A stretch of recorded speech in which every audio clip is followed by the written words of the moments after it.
February 1943, the Norwegian mountains. -20°C.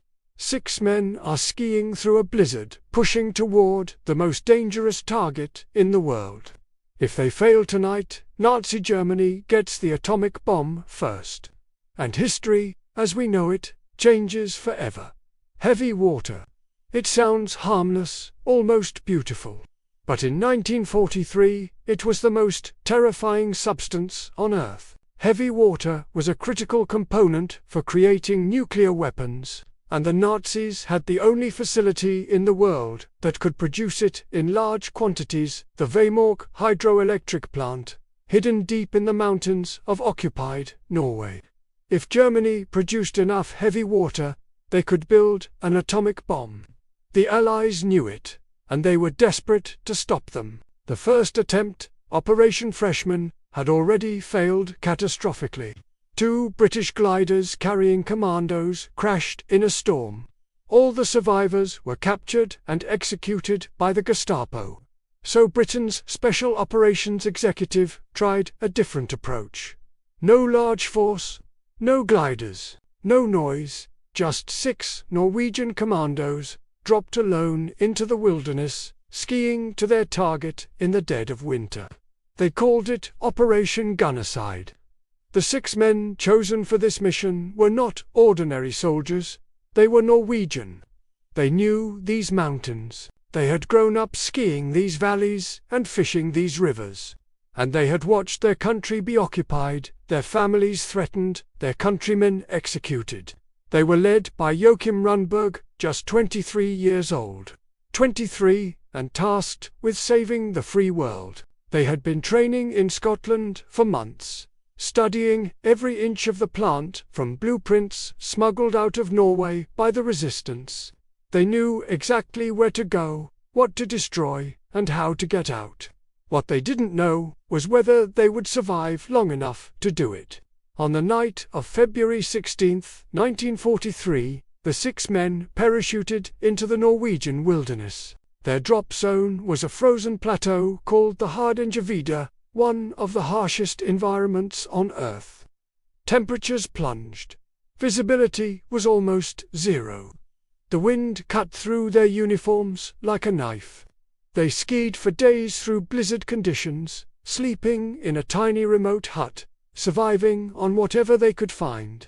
On the night of February 27th, they moved toward the target. The plant sat on a narrow ledge of rock above a deep gorge. The only bridge across was heavily guarded by German soldiers. Taking it would alert the entire garrison. So they went a different way. Down into the gorge, in complete darkness, across an ice-covered river, and then up the other side, a near-vertical cliff face. In the dark, in the snow, in total silence. One slip, one noise, one dropped weapon, and it was all over. They reached the plant at midnight. Rundberg and his demolition team cut through a fence and crawled toward the basement. A Norwegian plant worker had told them about a cable tunneler, tiny passage barely wide enough to squeeze through. One by one, in total darkness, they crawled inside. The heavy water laboratory was just below them. They dropped through a hatch into the room. A lone Norwegian night watchman looked up, completely shocked. They simply put a finger to their lips. He nodded. He said nothing. Rundberg moved with practiced precision. Every movement had been rehearsed hundreds of times in Scotland. He attached explosive charges to the heavy water cylinders, 18 carefully placed charges that would destroy months of Nazi production in a single moment. He set the fuses, 30 seconds, and they ran. The explosion was smaller than they expected. Small enough that the German garrison initially thought it was just an accident at the plant. By the time they realized what had happened, the 6 men had already vanished back into the darkness. 5 of them skied 400 kilometers to neutral Sweden on foot, through the mountains, in winter. The journey took weeks. They survived on moss, lichen, and whatever they could hunt. Every German patrol in Norway was looking for them.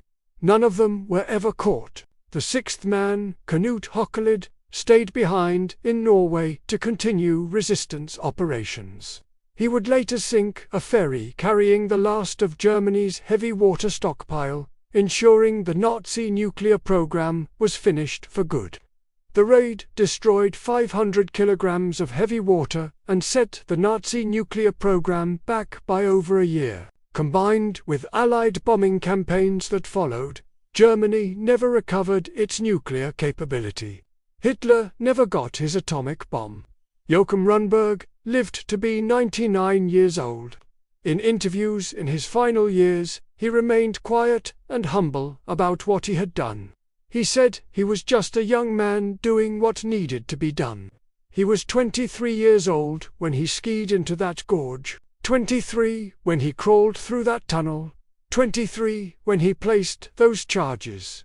6 men, 1 night, no backup, no guarantee of survival. And because of them, the world did not end in a nuclear fire. This was Operation Gunnerside, the raid that saved the world, and almost nobody knows it happened. Like and subscribe for more forgotten stories that changed history.